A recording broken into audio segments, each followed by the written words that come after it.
comment la repentance ouvre les portes de la restauration familiale. Alors, intercéder, c'est aussi reconnaître les fautes de sa famille. Bienvenue dans notre série d'enseignements sur intercéder pour sa famille à la manière de Daniel. Aujourd'hui, je partage avec toi l'importance de confesser les fautes et les péchés de ta famille pour vivre une restauration. Nous allons nous appuyer sur le livre de Daniel 9, les versets 4 à 6, et je lis la parole. Il nous dit ceci: « Je priai l'Éternel mon Dieu, et je lui fis cette confession. Seigneur, Dieu grand et redoutable, toi qui gardes ton alliance et qui fais miséricorde à ceux qui t'aiment et qui observent tes commandements. Nous avons péché, nous avons commis l'iniquité, nous avons été méchants et rebelles. Nous nous sommes détournés de tes commandements et de tes ordonnances. Nous n'avons pas écouté tes serviteurs, les prophètes, qui ont parlé en ton nom à nos rois, à nos chefs, à nos pères et à tout le peuple du pays. Amen. » Dans cette affaire, nous remarquons que Daniel, dans son intercession face à Dieu, donc son intercession pour son peuple, était en train de confesser les péchés de son peuple. Il n'a pas dit qu'ils ont fait ceci, qu'ils ont fait cela, mais il a utilisé le nous pour dire que lui-même il est dedans. Il considère que c'est lui et tout son peuple qui a péché. Même si lui-même il était exempt de péché, il a considéré, il a tellement porté le fardeau spirituel de son peuple qu'il se considérait comme fautif. Et il n'a pas dit que non, moi je suis saint et que ce sont mes parents qui ont péché, ce sont mes ancêtres qui ont péché, mais il a porté le fardeau collectif. Même s'il n'était pas pécheur, même s'il n'était pas coupable, Daniel était en train de confesser les péchés de son peuple. Le principe que tu dois comprendre ici, lorsque tu adoptes la posture de l'intercesseur pour la restauration, la délivrance de ta famille, à la manière de Daniel, tu dois comprendre que l'un des principes, c'est que l'intercesseur, il se tient à la brèche pour demander pardon à Dieu pour sa famille, au nom de sa famille. Il n'accuse pas les autres, mais il se rend compte qu'il a aussi une part à jouer. Il se rend compte qu'il a une part de responsabilité. Il confesse, il supplie Dieu pour les torts de sa famille.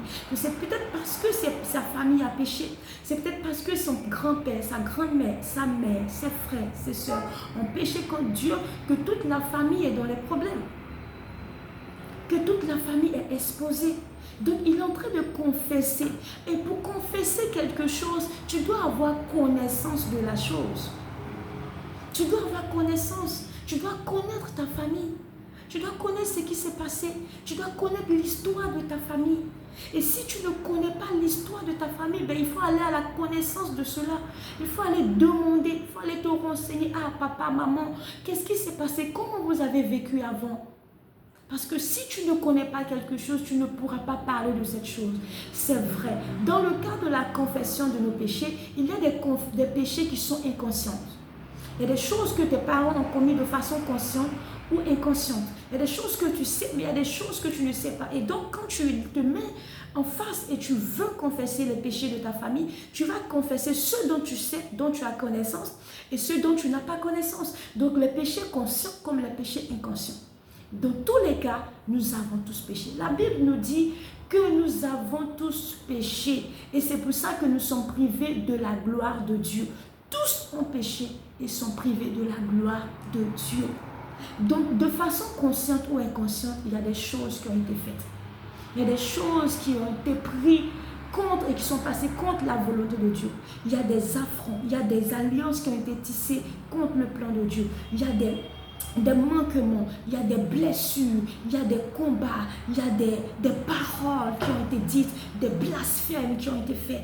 Que tu sois conscient ou pas, mais ces choses peuvent aussi bloquer la grâce et la bénédiction de Dieu sur ta famille. Ces choses encore peuvent maintenir ta famille dans une certaine esclavage, dans une certaine oppression, dans un certain blocage. Et toi, en tant qu'intercesseur, tu dois prendre le temps de confesser cela. La Bible dit que c'est en confessant de la bouche en croyant du cœur qu'on parvient au salut. Donc tu dois confesser ce qui a été dans ta famille, que ce soit toi qui as posé le pas ou pas. Mais parce que tu es issu de cette famille, l'intercesseur doit se tenir à la brèche pour confesser les péchés de sa famille, pour confesser ce qui a été depuis la lignée de ses ancêtres, de son père, de ses arrière-grands-pères. Même si toi-même, tu as déjà confessé tes péchés, porte aussi le fardeau de ta famille devant le trône de Dieu. La Bible dit, approchons-nous donc avec assurance du trône de la grâce afin d'obtenir miséricorde et d'être secouru de nos moments de faiblesse. Donc tu peux aussi t'approcher du trône de la grâce avec les fautes de ta famille. Ça, c'est une posture d'intercesseur qui porte sa famille devant le trône de Dieu comme Daniel. C'est important. Alors, dans nos familles, il est important de reconnaître les blessures, les divisions, les manquements spirituels que nous avons eu à faire. Il est important de confesser. La Bible dit, si nous confessons nos péchés devant lui dans 1 Jean, il est juste et fidèle de nous les pardonner. Lorsque nous confessons nos péchés et les péchés de notre famille, Dieu nous entend, Dieu nous pardonne et il est prêt à ôter nos iniquités. Il dit que c'est quoi? C'est lui qui pardonne nos iniquités, qui guérit nos blessures, qui nous guérit de toutes nos maladies.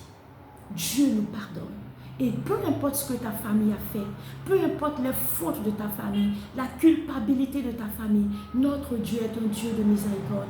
Il est lent à la colère, riche en bonté, il est compatissant. Et il est prêt à pardonner ta famille. Si tu confesses tes fautes et celles de ta famille, Dieu est prêt à te pardonner. Il est prêt à pardonner ta famille et à ne même plus garder le souvenir de ses iniquités pour emmener ta famille à un autre niveau.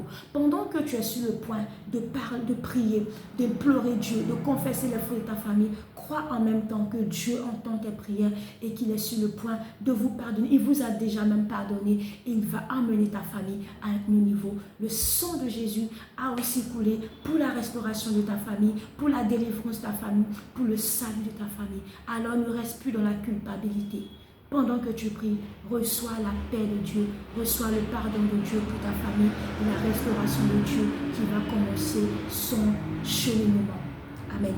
Alors, l'application que tu dois faire en cette saison pour ce sujet, c'est de prendre un temps de repentance familiale ou même personnelle, même silencieuse devant Dieu pour ta famille. Et je t'assure que le Seigneur, si tu le fais sincèrement, tu peux même accompagner ce moment de prière par un temps de jeûne, comme Daniel l'a fait. Il s'est revêtu de sac, il s'est revêtu de la cendre pour porter le sujet de sa famille devant Dieu. Tu peux le faire également. Dieu voit ton cœur. Tout part de la disposition de ton cœur.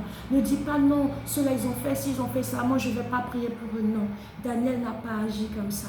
Daniel n'a pas agi comme ça. Tu veux être un intercesseur pour ta famille à la manière de Daniel, pour voir des choses changer dans ta famille, adopte cette attitude-là. Prie le Seigneur, répands-toi, prends un moment de repentance pour ta famille. Engage le ciel et fais-le avec un bon cœur et tu verras que le ciel te sera favorable. En tout cas, je te laisse avec cette note.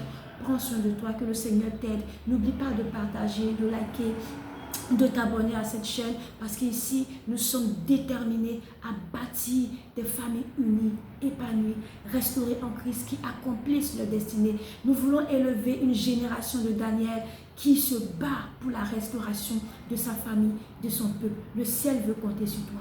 Dieu veut compter sur toi et famille pour Dieu veut compter également sur toi. Alors que Dieu te bénisse. N'hésite pas à me laisser en commentaire tes préoccupations et ce qui te parle le plus dans cette vidéo. Dieu te bénisse et reste connecté pour la suite de cette série d'enseignements. Prends soin de toi, prends soin de ta famille et que la grâce du Seigneur te mette en